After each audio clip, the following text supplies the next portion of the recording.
దయచేసి గమనించండి.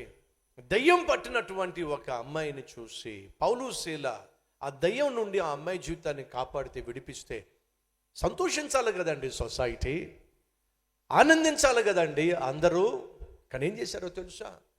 ఏదో తప్పు చేసినట్టుగా, ఘోరం చేసినట్టుగా, అన్యాయం చేసినట్టుగా పౌలును శీలను ఏం చేశారో తెలుసా?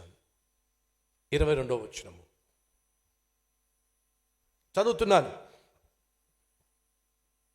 అప్పుడు జన సమూహము వారి మీదకి దొమ్మిగా వచ్చాయి.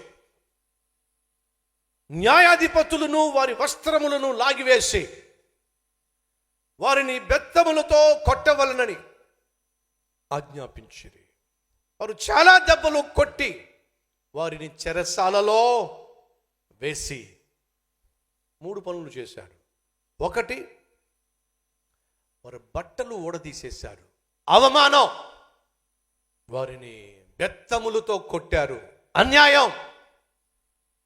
వారిని చెరసాల్లో వేశారు, అనవసరం.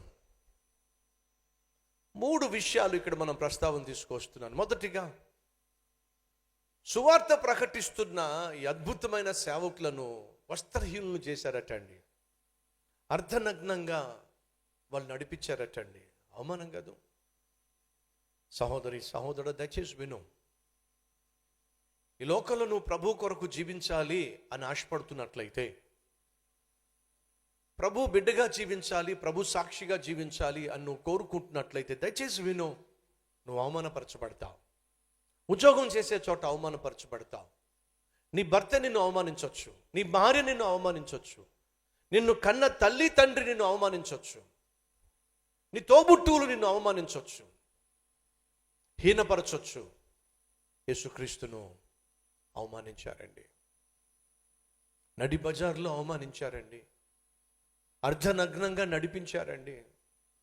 నిన్ను నన్ను ప్రాణంగా ప్రేమించిన యేసుక్రీస్తు నిన్ను నన్ను రక్షించటానికి ఈ లోకానికి వస్తే ఆయన నీ కొరకు నా కొరకు అవమానపరచబడ్డాడు.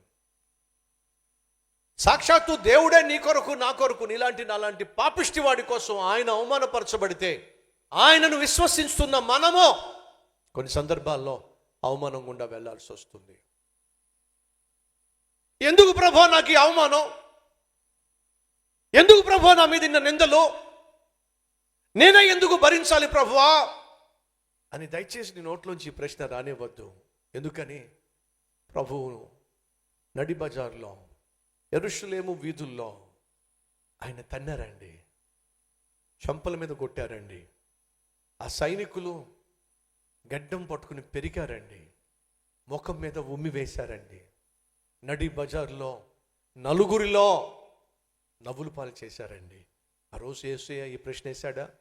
నీలాంటి పాపిష్టి వాడిని ప్రేమించిన పుణ్యానికి చూడు ఏమవుతుందో నాకు, నాకెందుకు ఈ అవమానం, నాకెందుకు ఈ దెబ్బలు,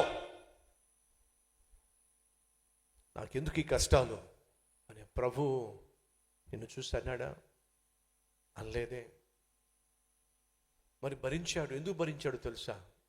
ఆయన భరించాడు కాబట్టే, మరణించాడు కాబట్టే మనం ఈ భూమి మీద ప్రభు బిడ్డలుగా జీవించగలుగుతున్నాం, పరలోకానికి చేరుకోగలుగుతున్నాం.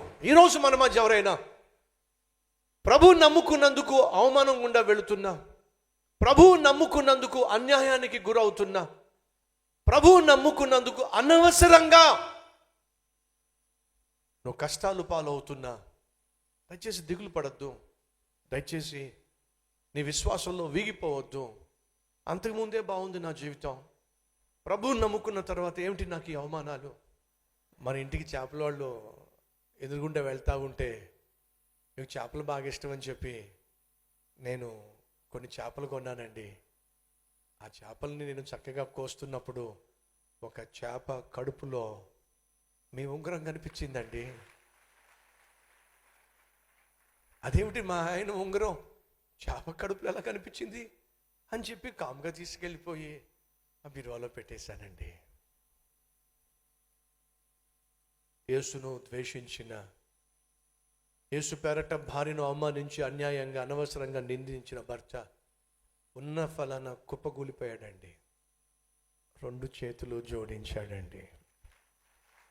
నువ్వు సేవిస్తున్న దేవుడు సామాన్యుడు కాదు. ఏమైందండి? చెప్తున్నాడు స్టోరీ. ఆ ఉంగరం నేనే తీసా, ఆ ఉంగరం తీసుకెళ్ళి గోదాట్లో నేనే వేశా. ఇక జీవితంలో ఆ ఉంగరం నీకు దొరకదనుకున్నా, నీ దేవుడు నిజమైన దేవుడు అయినట్లయితే, మహాశక్తి కలిగిన దేవుడు అయితే, నా ఉంగరం తీసుకురా, ప్రార్థన చేస్తావో, తల కింద తపస్సు చేస్తావో అని నిన్ను శాసిద్దాం అనుకున్నా. నువ్వు సేవిస్తున్న దేవుడు అసామాన్యుడు. నువ్వు సేవిస్తున్న దేవుడు అద్భుతమైన వాడు. ఇక నుంచి నేను కూడా ఈ సర్వశక్తి కలిగిన దేవుణ్ణే విశ్వసిస్తాను. 2 చేతులు జోడించి తన జీవితాన్ని ప్రభువుకు అంకితం చేశాడండి. ప్రియ సహోదరి సహోదరులు, 2000 సంవత్సరాల క్రితం ఫిలిప్పి అనే పట్టణంలో ఎగ్జాక్ట్గా ఇదే జరిగింది. ఏం జరిగింది? సువార్త ప్రకటిస్తున్న పుణ్యానికి పౌలును శీలను కొట్టమన్నారు, వస్త్రహీనుణ్ణి చేయమన్నారు, బెత్తాలతో కొట్టమన్నారు అధికారులు, న్యాయాధిపతులు. చెరసాల్లో వేసి బొండల్లో బిగించమన్నారు. చెరసాల అధిపతికి శాసనం చేశారు. శాసనం పొందుకున్న చెరసాల అధిపతి పౌలును శీలను దుర్మార్గులుగా, దుష్టులుగా, శత్రువులుగా భావించి చావగొట్టించేశాడండి. అన్యాయంగా చావగొట్టించాడు, అన్యాయంగా సంఖ్యల చేత బంధించాడు.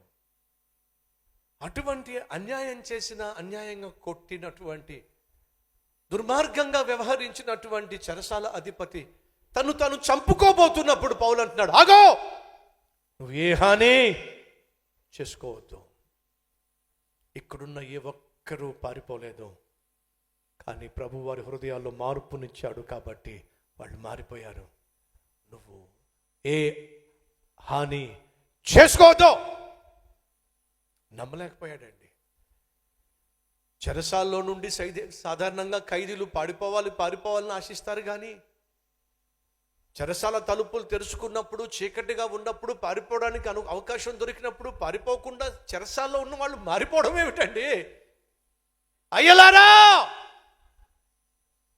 ఆ చెరసాల అధిపతి అంటున్నాడు, రక్షించబడాలి అని అంటే నేను ఏం చెయ్యాలి అంటే అర్థం తెలుసా? మీలా సేవించే దేవుణ్ణి నేను సేవించాలంటే నేను ఏం చెయ్యాలి?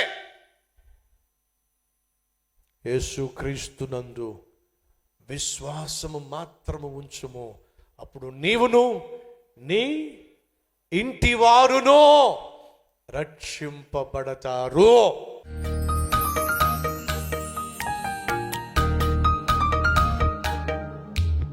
మహాపరిశుద్ధుడు అయిన ప్రేమ కలిగిన తండ్రి, నిజమైన క్రైస్తవుల్లో కనిపించే అద్భుతమైన లక్షణాలు: సహృదయము కలవాడు, సాక్ష్యము కలవాడు, సహవాసము కలవాడు, సహాయము చేసేవాడు, సంతోషముగా నిన్ను ఆరాధించేవాడు. చెరసాల అధిపతి రక్షించబడిన తరువాత కనపరిచిన ఈ అద్భుతమైన లక్షణాలు నాయన మేము కూడా మా జీవితంలో కనపరచులాగున సహాయం చేయమని, ఈ శ్రేష్టమైన సందేశం మా హృదయంలో విత్తబడి ఫలించులాగున కృప చూపించమని యేసు నామం పేరట వేడుకుంటున్నాం తండ్రి, ఆమెన్.